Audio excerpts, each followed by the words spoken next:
السلام عليكم ورحمة الله وبركاته. الحمد لله رب العالمين والعاقبة للمتقين والصلاة والسلام على سيدنا وحبيبنا وشفيعنا ومولانا محمد أشرف الأنبياء والمرسلين وعلى آله وصحبه أجمعين. أما بعد. சர்வ புகழும் எல்லாம் வல்ல அல்லாஹ் சுப்ஹானஹு வ தஆலாவுக்கே உரித்தாகட்டும். ஸலவாத்தும் சலாமும் சையதுனா முஹம்மது ஸல்லல்லாஹு அலைஹி வஸல்லம் அவர்கள் மீதும், அன்னாரை பின்றியர்ந்து வாழ்ந்த ஆல சஹாபுகள், அவுலியாக்கள் அனைவர்கள் மீதும், பத்ர் சஹாபாக்கள் மீதும், குறிப்பாக இவ்விடத்தின் நாயகர் அபுல் இர்ஃபான் அப்துல் ஜவாத் ஆலிம் வலியுல்லா நாயகம் அவர்கள் மீதும் ஸலவாத்து சலாம் உண்டாகுக என வேண்டிக் கொண்ட பின், வகையிலே வீற்றிருக்கும் அதிசங்கைக்கும் மரியாதைக்கும் உரிய ஷேகுனா மிஸ்பாஹி அத்தாலல்லாஹு பகாஆ அன்னவர்களே, சங்கைக்குரிய உலமா பெருமக்களே, அல்லாஹு தஆலாவின் நல்லடியார்களே, அன்பு தாய்மார்களே, சகோதர சகோதரிகளே, இன்று நாங்கள் பத்ர் சஹாபாக்களின் நினைவாக இந்த இடத்திலே கூடியிருக்கின்றோம். ஒவ்வொரு வருடமும் ரமலான் 17ஆம் இரவு பத்ர் சஹாபாக்களை நினைவு கூர்ந்து இவ்வாறான மஜ்லிஸ் இந்த இடத்திலே நடைபெறுவது வழக்கம். பத்ர் சஹாபாக்களை நினைவு கூறக்கூடிய நாங்கள் அந்த பத்ர் சஹாபாக்களுடைய வாழ்விலே நடைபெற்ற விடயங்களை, அவர்கள் எங்களுக்கு காட்டிய வழிமுறைகளை எடுத்து நடக்கக்கூடியவர்களாக நாங்கள் இருக்க வேண்டும். வெறுமனே பத்ர் சஹாபாக்களுக்கு மௌலிது ஓதிவிட்டு அவர்களை புகழ்ந்து பாடிவிட்டு நாங்கள் இருப்பதில் பிரயோசனம் குறைவு. அவருடைய பரக்கத்து எங்களுக்கு கிடைக்கும், அதில் சந்தேகமில்லை. இருந்தாலும்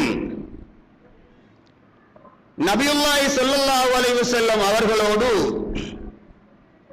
அவர்கள் எவ்வாறு வாழ்ந்தார்கள் என்பதையும் நாங்கள் ஆராய்ந்து அதை எங்களுடைய வாழ்க்கையிலே எடுப்பதற்கு நாங்கள் தண்டித்துக் கொள்ள வேண்டும். இந்த பத்ர் யுத்தம் மிகப்பெரிய பல பாடங்களை எங்களுக்கு தந்து கொண்டிருக்கின்றது. தலைமைத்துவத்துக்கு எவ்வாறு கட்டுப்பட வேண்டும் என்பதை முதலிலே இந்த பத்ர் யுத்தம் எங்களுக்கு பாடமாக தருகின்றது. பெருமானார் ஸல்லல்லாஹு அலைஹி வஸல்லம் அவர்களுக்கு சஹாபாக்கள், இந்த பத்ரியீன்கள் இந்த யுத்தத்தின் போது எவ்வாறு கட்டுப்பட்டு நடந்தார்கள், தளபதிக்கு எவ்வாறு இந்த யுத்தத்திலே கட்டுப்பாட்டுடன் படை வீரர்கள் செயல்பட்டார்கள், அதே போல நாங்கள் தலைமைத்துவத்துக்கு எவ்வாறு கட்டுப்பட வேண்டும் என்பதை நாங்கள் பாடமாக படிக்க வேண்டியிருக்கின்றது. பெருமானார் ஸல்லல்லாஹு அலைஹி வஸல்லம் அவர்களை எவ்வாறு பாதுகாத்தார்கள், சஹாபாக்கள் தங்களுடைய உயிரை விட தங்களுடைய உயிரை துச்சமென மதித்து பெருமானாரை எவ்வாறு பாதுகாத்தார்கள் என்பதை நாங்கள் இந்த யுத்தத்தின் மூலம் அவர்களிடத்திலே இருந்து பாடமாக படிக்க வேண்டியிருக்கின்றது. உலகத்திலே இருக்கக்கூடிய எல்லா விடயங்களை விடவும் புனித தீனுல் இஸ்லாத்திற்கு இந்த பத்ரியீன்கள் எவ்வாறு முக்கியத்துவம் கொடுத்தார்கள், அவருடைய குடும்ப விடயங்களுக்கு, வியாபார விடயங்களுக்கு மற்றும் இன்னொரு என்ன உலக விடயங்களை விட அந்த உலக விடயங்களுக்கு அவர்கள் முக்கியத்துவம் கொடுக்காமல் அல்லாஹ்வுடைய மார்க்கத்தை பாதுகாப்பதற்கு அவர்கள் முக்கியத்துவம் கொடுத்து எவ்வாறு நடந்து கொண்டார்கள் என்பதை நாங்கள் புரிந்து செயல்பட வேண்டியிருக்கின்றது சகோதரர்களே. எனவே அந்த அடிப்படையிலே சஹாபாக்களை பற்றி நாங்கள் புரிந்து கொள்ள வேண்டும். இன்றைய காலத்தில் சஹாபாக்களை இழிவாக பேசக்கூடிய ஒரு கூட்டம் முஸ்லிம்களுடைய பேரிலே உலகமெங்கும் இருந்து கொண்டிருக்கின்றது. சஹாபாக்களை மதிக்காத கூட்டம், அவர்களை கேவலப்படுத்தக்கூடிய ஒரு கூட்டம் முஸ்லிம்கள் என்ற பெயரிலே உலகமெல்லாம் வலம் வந்து கொண்டிருக்கின்றது. ஆனால் அல்லாஹு தஆலா பத்ர் சஹாபாக்களை மட்டுமல்ல, பொதுவாக எல்லா சஹாபாக்களையும் பெருமானார் ஸல்லல்லாஹு அலைஹி வஸல்லம் அவருடைய தோழர்களை அல் குர்ஆனிலே பல்வேறுபட்ட இடங்களிலே புகழ்ந்து சொல்லி இருக்கின்றார். முஹம்மதுர் ரசூலுல்லாஹ் வல்லதீன மாஹு அஷித்தாஉ அலல் குஃபாரி ருஹமாஉ பைனஹும். முஹம்மது ஸல்லல்லாஹு அலைஹி வஸல்லம் அவர்களும் அவர்களோடு உடன் இருக்கக்கூடிய சஹாபாக்களும் காவிர்களுடைய விடயத்திலே மிகவும் கடுமையானவர்கள், தங்களுக்குள்ளே அவர்கள் இரக்கமானவர்கள் என்று புகழ்ந்து சொல்லுகின்றார். வஸ்ஸாபிகூனல் அவ்வலூன மினல் முஹாஜிரீன வல் அன்சார் வல்லதீன தபஊஹும் பிஇஹ்சானின் ரலியல்லாஹு அன்ஹும் வரது அன்ஹு வஅஅத்த லஹும் ஜன்னாத்தின் தஜ்ரி தஹ்தல் அன்ஹார் خالدين فيها أبدا ذلك الفوز العظيم என்று சொல்லுகின்றார். முஹாஜிரீன்களிலும் அன்சாரிகளிலும் முந்தியவர்கள், அவர்களை எல்லா நற்கர்மங்களிலும் பின்தொடர்ந்து சென்றவர்கள், அவர்களை அல்லாஹ் தஆலா பொருந்திக் கொண்டான்.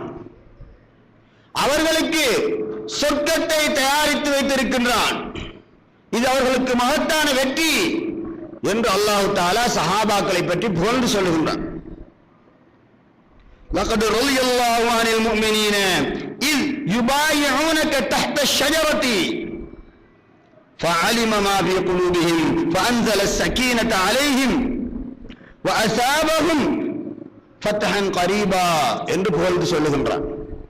நபியுல்லாஹி ஸல்லல்லாஹு அலைஹி வஸல்லம் அவர்களிடத்திலே ஹுதைபியா உடன்படிக்கை நடைபெற்ற அந்த இடத்திலே பெருமானார் ஸல்லல்லாஹு அலைஹி வஸல்லம் அவர்கள் சஹாபாக்களிடத்திலே ஒரு பைஅத் செய்தார்கள்.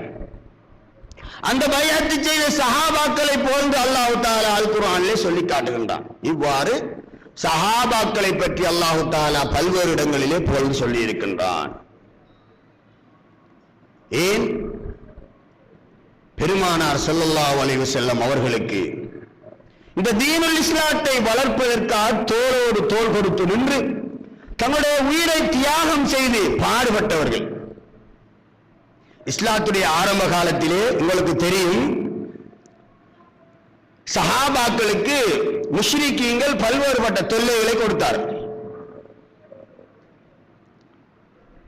தீனுல் இஸ்லாத்தை ஏற்றுக்கொண்டதற்காக மக்காவிலே வாழ்ந்த முஷ்ரிக்கீன்கள் சஹாபாக்களுக்கு கடும் தொல்லை கொடுத்தார். அபூபக்கர் சித்திக் ரலியல்லாஹு அன்ஹு அவர்களுக்கு அவருடைய தாடியை ஒரு பகுதியை பித்து விட்டார். அவர்கள் மயக்கம் ஏற்பட்டு மயங்கி விழுந்தார்கள். சித்திகுல் அக்பர் அபூபக்கர் சித்திக் ரலியல்லாஹு அன்ஹு அவர்கள். அதே போல பிலால் ரலியல்லாஹு அன்ஹு அவர்களுக்கு கடும் வேதனை கொடுத்த அவருடைய எஜமானா இருந்த உமையா, உடலிலே இரத்தம் வருகின்ற அளவுக்கு அவர்களுக்கு அடித்துவிட்டு பின்னர் ஒட்டகத்துடைய தோலை, பச்சை தோலை அவருடைய மேனியிலே போர்த்தி விடுவான். அது வெயிலிலே காய காய அவருடைய உடலிலே வேதனையை ஏற்படுத்திக் கொண்டிருந்தது பிலால் ரலியல்லாஹு அன்ஹு அவர்களுக்கு. அதே போல அம்மார் இப்னு யாசிர் ரலியல்லாஹு அன்ஹு அவர்களுடைய குடும்பம், அம்மார் ரலியல்லாஹு அன்ஹு, அவருடைய தந்தை யாசிர் ரலியல்லாஹு அன்ஹு, அவருடைய தாயார் சுமையா ரலியல்லாஹு தஆலா அன்ஹா, மூன்று பேருக்கும் கடுமையான வேதனை செய்தார்கள் முஷ்ரிக்கீன்கள். வெயிலிலே நிப்பாட்டி வைத்து அவர்களுக்கு வேதனை செய்தார்கள். யாசிர் ரலியல்லாஹு அன்ஹு அவர்களை குதிரையிலே அவருடைய 2 கால்களையும் எதிரும் புதிருமாக கட்டிவிட்டு குதிரையை ஓடச் செய்தார்கள். கவடு கிழிக்கப்பட்டு ஷஹீதானார்கள் யாசிர் ரலியல்லாஹு அன்ஹு அவர்கள். அவருடைய அம்மார் ரலியல்லாஹு அன்ஹுடைய தாய் யாசிர் ரலியல்லாஹுடைய மனைவி சுமையா ரலியல்லாஹு தஆலா அன்ஹா அவர்களுக்கு ஈட்டியினால் குத்தி அபூ ஜஹல் கொலை செய்தார். இவ்வாறு சஹாபாக்கள் இஸ்லாத்துடைய ஆரம்ப காலத்திலே அவர்கள் பட்ட வேதனைக்கு அளவே இல்லை, ஆண்களும் பெண்களும். சனீர் ரலியல்லாஹு தஆலா அன்ஹா அவர்களுக்கு அபூ ஜஹல் மரத்திலே கட்டி வைத்து ஷவுக்கினால் அடித்துக் கொண்டிருந்தார். அந்த ஷவுக் அவருடைய கண்ணிலே பட்டு கண் பார்வையே இழந்தார்கள் சனீர் ரலியல்லாஹு தஆலா அன்ஹு அவர்கள். இப்படி கடும் கஷ்டம் எதற்காக? லா இலாஹ இல்லல்லாஹ் முஹம்மதுர் ரசூலுல்லாஹ் என்ற இந்த தீனுல் இஸ்லாத்தை ஏற்றுக்கொண்டதற்காக. இது சாதாரணமாக வந்த மார்க்கம் அல்ல. நாங்கள் பரம்பரையாக முஸ்லிம் தாய் தாப்பனுக்கு பிறந்து இந்த கலிமாவை நம்பி இருக்கின்ற காரணத்தினால் எங்களுக்கு அவருடைய பெருமை தெரியாது. பெருமானார் ஸல்லல்லாஹு அலைஹி வஸல்லம் முதலாக வந்து இந்த கலிமாவை பிரகடனம் செய்த போது அந்த ஊரிலே எல்லோருமே முஷ்ரிக்கீங்களாக இருந்தார்கள். இஸ்லாத்தை ஏற்றுக்கொண்ட சஹாபாக்களுக்கு அந்த முஷ்ரிக்கீங்கள் கொடுத்த தொல்லை அது சொல்லி முடிக்க முடியாது. வரலாற்றின் பக்கங்களை பிரட்டி பார்த்தால் தெரியும். இப்படியான கஷ்டங்களுக்கு மத்தியிலே சஹாபாக்கள் வாழ்ந்து வந்து இனிமேல் பொறுக்க முடியாது என்ற காரணத்தினால் தான் பெருமானார் ஸல்லல்லாஹு அலைஹி வஸல்லம் மதீனாவுக்கு ஹிஜ்ரத் வந்தார்கள். சுமார் 13 ஆண்டுகள் மக்காவிலே இவ்வளவு கஷ்டங்களையும் சகித்துக் கொண்டு வாழ்ந்தார்கள். இறுதியாக மதீனாவுக்கு வருகின்றார்கள். மதீனாவுக்கு வந்தும் அங்கேயும் நிம்மதியாக இருப்பதற்கு இந்த காவிரிகள் விடவில்லை. மதீனாவுக்கு வந்து இவர்களை தாக்க வேண்டும் என்ற ஒரு திட்டத்தை அவர்கள் தீட்டிக் கொண்டிருந்தார்கள். இதை அறிந்த பெருமானார் ஸல்லல்லாஹு அலைஹி வஸல்லம் அவர்கள்தான் பத்ரை நோக்கி புறப்பட்டார்கள் முஷ்ரிக்கீங்களோடு யுத்தம் செய்வதற்காக. ஹிஜ்ரி 2ஆம் ஆண்டு ஹிஜ்ரத் செய்து 2 வருடங்களுக்கு பின்னர் இந்த யுத்தம் நடைபெறுகின்றது. சுமார் 15 ஆண்டுகள் பெருமானார் ஸல்லல்லாஹு அலைஹி வஸல்லம் முஷ்ரிக்கீங்களுடைய தொல்லையை பொறுத்துக் கொண்டா என்ன. இன்றைக்கு சிலர் பிழையா சொல்வார்கள் இஸ்லாம் வாளால் பரப்பப்பட்ட மார்க்கம் என்று. அப்படி வன்முறையால் வளர்ந்த மார்க்கம் அல்ல இஸ்லாம். மிகவும் சகிப்பு தன்மையோடு பொறுமையோடு கட்டி காத்தார்கள் பெருமானார் ஸல்லல்லாஹு அலைஹி வஸல்லம் அவர்கள். சுமார் 15 ஆண்டுகளுக்கு பிறகுதான் இனிமேலும் பொறுக்க முடியாது என்ற நிலையிலே அல்லாஹ்வுடைய உத்தரவு வந்தது முஷ்ரிக்கீங்களோடு யுத்தம் செய்ய சொல்லி. அந்த நேரத்திலே தான் பத்ர் யுத்தம் நடைபெற்றது. உங்களுக்கு தெரியும் பத்ர் யுத்தத்துடைய வரலாறு. நான் சுருக்கமாக சொல்லி முடித்துக் கொள்கின்றேன். 313 சஹாபாக்கள் காபிரியங்களுடைய அணியிலே 1000 காபிரியங்கள். 2 குதிரைகள் மாத்திரம்தான் சஹாபாக்களிடத்திலே இருந்தது. அவர்களிடத்தில் 100 குதிரைகள் இருந்தன. 60 போர்க்கவசங்கள் மாத்திரம்தான் இந்த 313 பேருக்கு மத்தியில். அவர்களிடத்திலே 600 போர்க்கவசங்கள் இருந்தன காபிரியங்களிடத்திலே. இவர்களிடத்திலே 70 ஒட்டகைகள் இருந்தது முஸ்லிம்களிடத்திலே. இப்படி படை பலத்திலும் ஆயுத பலத்திலும் மிகவும் பலவீனமான ஒரு நிலையிலேதான் சஹாபாக்கள் பெருமானார் ஸல்லல்லாஹு அலைஹி வஸல்லம் அவர்களோடு பத்ரை நோக்கி புறப்படுகின்றார். காவிரிகள் 1000 பேர். இன்னைக்கு 1000 பேரோட சண்டை பிடிக்கிறதுக்கு நாங்க 300 பேர் போவோமா? ஒரு தலைமைத்துவம் அழைத்தால் நாங்கள் எல்லோரும் போக மாட்டோம்.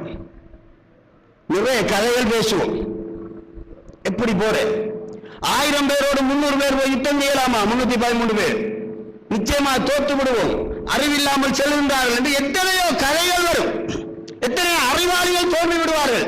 ஆனால் சஹாபாக்கள் இந்த கதைகள் எல்லாம் பேசவில்லை. என்ன சொன்னார்கள்?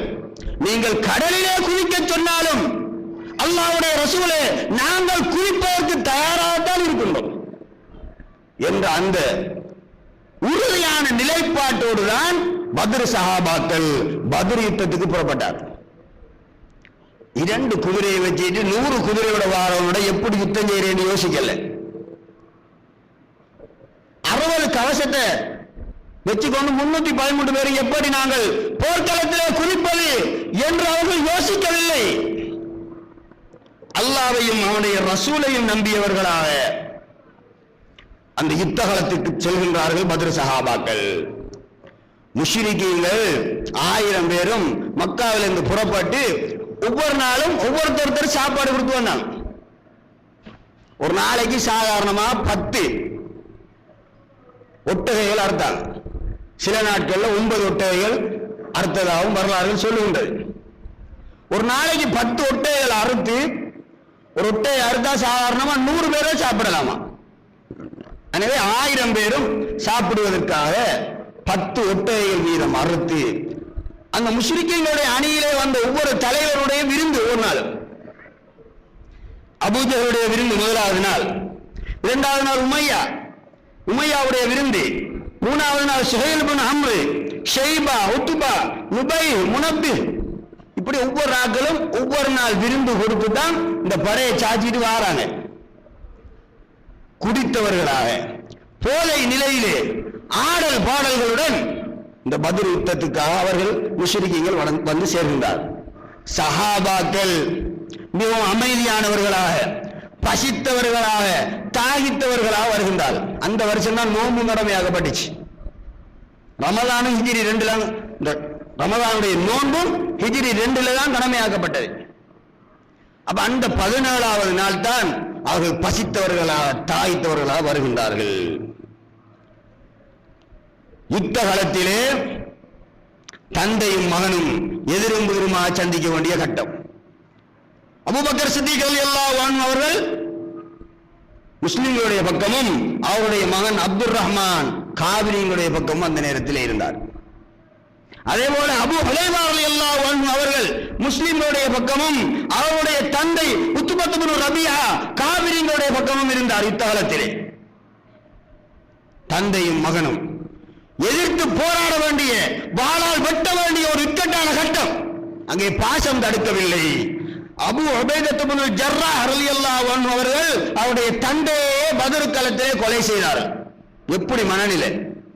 இன்னைக்கு நாங்க வாப்பா வெட்டுவோமா? பாசம் உங்களை விடுமா? இஸ்லாத்திற்காக அவர்கள் வெட்டாமல் விட்டிருந்தால் வாப்பா மகனை வெட்டிடுவார். அப்படியா நிலைமை அங்க இருந்துச்சு.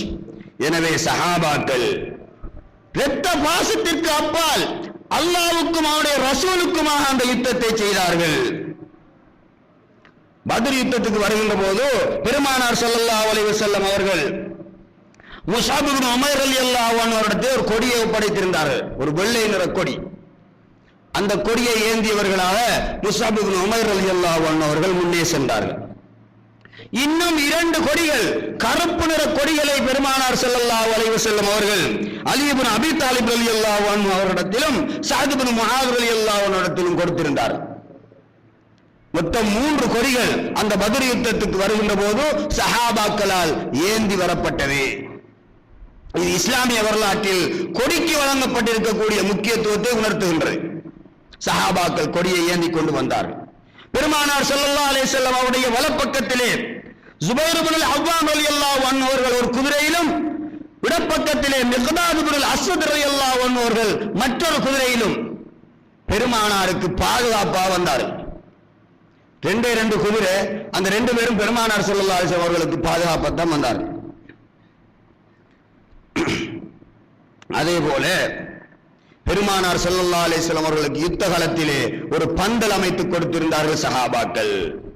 யுத்தம் பண்ணதுக்காக பெருமானார் ஸல்லல்லாஹு அலைஹி வஸல்லம் அவர்களை கவனிக்காம விடல. அவங்களுக்குரிய கௌரவத்தை கொடுத்து, அவர்களுக்குரிய பாதுகாப்பை கொடுத்து, கண்ணியத்தை கொடுத்துத்தான் சஹாபாக்கள் அந்த யுத்த காலத்திலும் இருந்தார்களே தவிர, இது யுத்த நேரம், இது யாரையும் இங்கே கவனிக்க இயலாது, எல்லாரும் ஒன்றுதான், அப்படியெல்லாம் சஹாபாக்கள் பெருமானாரை நடத்தவில்லை. கண்ணியமாகத்தான் நடத்தினாங்க. அந்த பந்தலுக்கு கீழே பெருமானார் ஸல்லல்லாஹு அலைஹி வஸல்லம் அவர்களோடு செய்தன அபூபக்கர் சித்திக் ரலியல்லாஹு அன்ஹு அவர்கள் இருந்தார். அந்த நேரத்தில் பெருமானார் ஸல்லல்லாஹு அலைஹி வஸல்லம் ஒரு துஆ செய்தார்கள். அல்லாஹும்ம இன் துஹ்லிக் ஹாதிஹில் ஃபியத லா துஅபத். இறைவா, நீ இந்த கூட்டத்தை அழித்து விட்டால், முஸ்லிம்களை நீ அழித்து விட்டால், நீ இந்த பூமியிலே இனிமேல் வணங்கப்பட மாட்டாய், உன்னை வணங்குவதற்கு யாரும் இனி இருக்க மாட்டார்கள் என்று பெருமானார் ஸல்லல்லாஹு அலைஹி வஸல்லம் துஆ செய்தார். அல்லாஹும்ம அன்ஜிஸ்லி மா வஅத்தனி. இறைவா, நீ எனக்கு வாக்களித்ததை நீ தந்துவிடு, அதை எனக்கு அளித்து விடு. அல்லாஹும்ம இன் துஹ்லிக் ஹாதிஹில் இஸாபத மின் அஹ்லில் இஸ்லாம் லா துஅபது ஃபில் அர்த். நீ இந்த முஸ்லிம்களை அழித்து விட்டாயானால் நீ பூமியிலே இனிமேல் வணங்கப்பட மாட்டாய் என்று பிரார்த்தனை செய்தார். ஏன் அப்படி பெருமானார் ஸல்லல்லாஹு அலைஹி வஸல்லம் பிரார்த்தனை செஞ்சாங்க? அந்த நேரம் பெருமானார் ஸல்லல்லாஹு அலைஹி வஸல்லம் அவர்கள் மகாமுல் ஹவுஃப் என்ற அந்த நிலையிலே இருந்தார்கள், ஹவுஃபுடைய மகாமிலே இருந்தார்கள். அபூபக்கர் சித்திக் ரலியல்லாஹு அன்ஹு அவர்கள் சொன்னார்கள், அல்லாஹ் தஆலா நிச்சயமா உங்களுக்கு வாக்களித்ததை தருவான் நாயகமே, போதும், உங்களுக்கு அல்லாஹ் தஆலா நிச்சயமாக பதில் சொல்வான் என்று அவர்கள் மகாமுர் ரஜா என்று சொல்லப்படக்கூடிய ஆதரவு அளிக்கக்கூடிய மகாமிலே இருந்தார். பெருமானார் ஸல்லல்லாஹு அலைஹி வஸல்லம் அவர்கள் இருந்த அந்த நிலைமைதான் பூர்ணமான பரிபூர்ணமான ஒரு மகாம் என்று பெரியார்கள் சொல்லி காட்டுகின்றார். காரணம் என்ன? அல்லாஹ் தஆலா விரும்பினா இதுக்கு மேலே என்னை யாரும் வணங்க வேண்டிய அவசியம் இல்லை என்ற ஒரு முடிவுக்கும் அவன் வர முடியும். அவனுக்கு சிரிச்சு எல்லாம் வணங்கத்தான் வேணும் என்ற அவசியமும் இல்லை. அப்படி ஒரு முடிவை அல்லாஹ் தஆலா எடுத்து விட்டால் எல்லோரும் அழிந்து விடுவார்கள், தீனுல் இஸ்லாம் அழிந்துவிடும் என்ற அந்த எண்ணம் பெருமானார் ஸல்லல்லாஹு அலைஹி வஸல்லம் அவர்களுக்கு ஏற்பட்ட காரணத்தினால் தான் அவர்கள் அவ்வாறு பிரார்த்தனை செய்தார்கள் என்று பெரியார்கள் எங்களுக்கு சொல்லி காட்டுகின்றார்.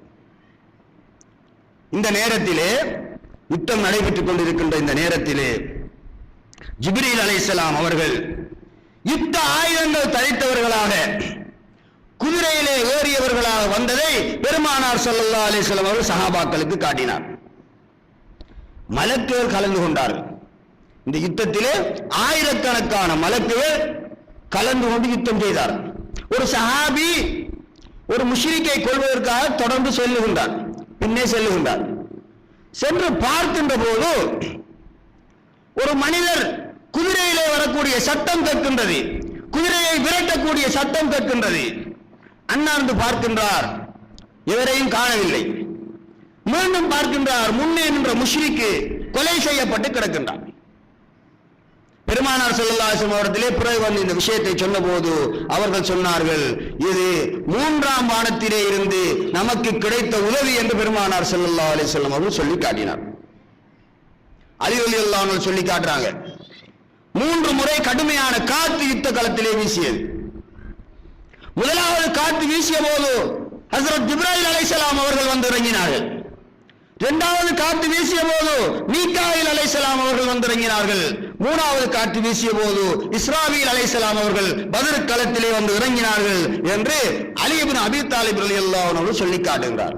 இவ்வாறு மலக்குகள் எல்லாம் வெள்ளை நிற தலைப்பாய் அணிந்தவர்களாக, தலைப்பாயுடைய கூந்தல்களை அவருடைய தொங்கல்களை பின்புறத்திலே தொங்கவிட்டவர்களாக சஹாபாக்களுக்கு உதவியாக, பெருமானாருக்கு உதவியாக மலக்குகள் கலந்து கொண்டு செய்த யுத்தம் தான் இந்த பத்ர் யுத்தம். அல்லாஹ் தஆலா இந்த பத்ர் யுத்தத்திலே மலக்குகளை இறக்கி அவன் வெற்றியை கொடுத்தான். அதைத்தான் அல்லாஹ் தஆலா அல் குர்ஆனிலே சொல்லி காட்டுகின்றான், வலகத் நஸரகுமுல்லாஹு பிபத்ரின் வ அன்தும் அதில்லா. நீங்கள் பலவீனமானவர்களாக இருந்தபோது அல்லாஹ் தஆலா உங்களுக்கு இந்த பத்ரிலே உதவி செய்தான், வெற்றியை தந்தான் என்று அல்லாஹ் தஆலா அல் குர்ஆனிலே சொல்லி காட்டுகின்றான். எனவே நான் சுருக்கமாக இந்த பத்ர் யுத்தத்துடைய சம்பவங்களை உங்களுக்கு சொன்னேன், நேரம் போதாது. எனவே நாங்கள் இந்த விஷயத்திலே புரிந்து கொள்ள வேண்டிய விடயம் என்ன? இந்த பத்ர் யுத்தத்துடைய பாடத்தில் இருந்து நாங்கள் புரிந்து கொள்ளக்கூடிய விடயம் என்ன? எங்களுடைய மனதிலே உறுதியான ஈமான் இருந்தால், நாங்கள் வெளிரங்கத்திலே பலவீனமானவர்களாக இருந்தாலும் வெற்றி கிடைக்கும், அல்லாஹ்வுடைய உதவி கிடைக்கும் என்பது ஒரு முக்கியமான பாடம், ஒரு படிப்பினை. அதே போல வெளிரங்கத்தை பார்த்து நாங்கள் தலைமைத்துவத்தை உதாசீனம் செய்துவிடக் கூடாது. பலவீனமானவர்களாக இருக்கின்றோம், வெளிரங்கத்திலே இந்த தீர்மானம் எங்களுக்கு பிழையாக தெரிகின்றது என்பதை எங்களுடைய அந்த குறுகிய அறிவை வைத்து நாங்கள் தலைமைத்துவத்தை விட்டு விலகிவிடக் கூடாது. சஹாபாக்கள் அவ்வாறு நடக்கவில்லை. பத்ர் யுத்தத்திலே சஹாபாக்கள் படை பலவீனத்தை பார்த்து யுத்தத்தை விட்டு பின்வாங்கவில்லை. பெருமானார் ஸல்லல்லாஹு அலைஹி வஸல்லம் அவருடைய தலைமைத்துவத்திலே நம்பிக்கை வைத்தவர்களாக அந்த யுத்தத்திலே கலந்து கொண்டார்கள். அதே போல பெருமானார் ஸல்லல்லாஹு அலைஹி வஸல்லம் அவர்களை பாதுகாத்தார்கள். தங்களுடைய உயிரை துச்சம் என மதித்தார்கள். தங்களுடைய உயிர் போனால் போகட்டும், பரவாயில்லை என்று சஹாபாக்கள் இந்த யுத்தத்திலே ஈடுபட்டார்கள். 14 சஹாபாக்கள் ஷஹீதானார்கள். 313 பேர் கலந்து கொண்டாலும் 14 சஹாபாக்கள் ஷஹீதானார்கள், கொலை செய்யப்பட்டார்கள். அதிலே 6 முஹாஜிரீன்கள் 8 அன்சாரீன்கள். 6 முஹாஜிரீன்களும் 8 அன்சாரீன்களும் அந்த யுத்தத்திலே ஷஹீதானார்கள். முஷ்ரிக்கீன்களில் 70 பேருக்கு மேல அவர்கள் கொலை செய்யப்பட்டார்கள். இன்னும் 70 பேர் கைதிகளாக பிடிபட்டார்கள். எனவே அல்லாஹ் தஆலா அதிலே வெற்றியை கொடுத்தான். அதன் மூலம் தான் தீனுல் இஸ்லாம் பரவியது. அந்த யுத்தத்திலே முஸ்லிம்கள் தோல்வி அடைந்திருந்தால் அத்துடன் தீனுல் இஸ்லாம் என்ற பெயரே உலகத்திலே இருந்திருக்காது. பத்ர் சஹாபாக்கள் அன்று அந்த தியாகம் செய்யவில்லையானால் நாங்கள் இன்று முஸ்லிம்களாக இருக்க முடியாது என்பதை நாங்கள் மனதிலே இருத்திக் கொள்ள வேண்டும் என்று கேட்டு முடித்துக் கொள்கின்றேன். அஸ்ஸலாமு அலைக்கும் வரஹ்மத்துல்லாஹி வபரகாத்துஹு. அலையாடும் கடலின் ஓரம் அரசாளும் நாகூர் மீரா என் தலை மீதில் உங்கள் பாதம் தாங்கேனோ ஷாஹே மீரா यजमान यम्मान पेरुमान कोमान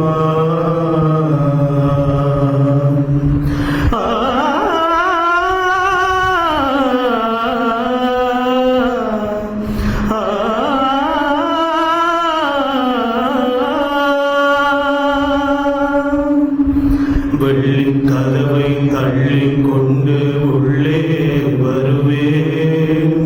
வெள்ளிக் கதவை தள்ளிக் கொண்டு உள்ளே வருவேன். என் வள்ளல் உங்கள் உள்ளம் உருக பிள்ளை அழுவேன். என் வள்ளல் உங்கள் உள்ளம் உருக பிள்ளை அழுவேன். நான் காணிக்கை தந்திட நிதி இல்லை. உங்கள் கால்களை விட்டால் கதியில்லை. கதிர்வலி எனக்கும் காட்டும் வழி. ஐயா கதிர்வலி எனக்கும் காட்டும் வழி. பாவா கதிர்வலி எனக்கும் காட்டும் வழி. வெள்ளிக்கிழமை வாரம் தோறும் வருகின்றேன்.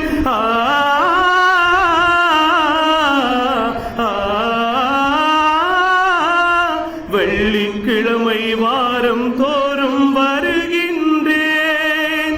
என் வேதனை ஊற்றை புயலாய் அங்கு விடுகின்றேன். கொள்ளை இன்பம் தருவீர் என்று நம்புகிறேன். கொள்ளை இன்பம் தருவீர் என்று நம்புகிறேன். பல குறிக்கோள் உண்டு நிறைவேறாமல் வெம்புகிறேன். பல குறிக்கோள் உண்டு நிறைவேறாமல் வெம்புகிறேன். நான் கவலை சேற்றில் கிடக்கின்றேன். நீர் கை கொடுப்பீரென இருக்கின்றேன். கதிர்வலி எனக்கும் காட்டும் வழி. ஐயா கதிர்வலி எனக்கும் காட்டும் வழி. பாவா கதிர்வலி எனக்கும் காட்டும் வழி. வழி. இரக்கம் கொள்ள வேண்டும் அடியேன் கண்ணீர் வடித்தேன்.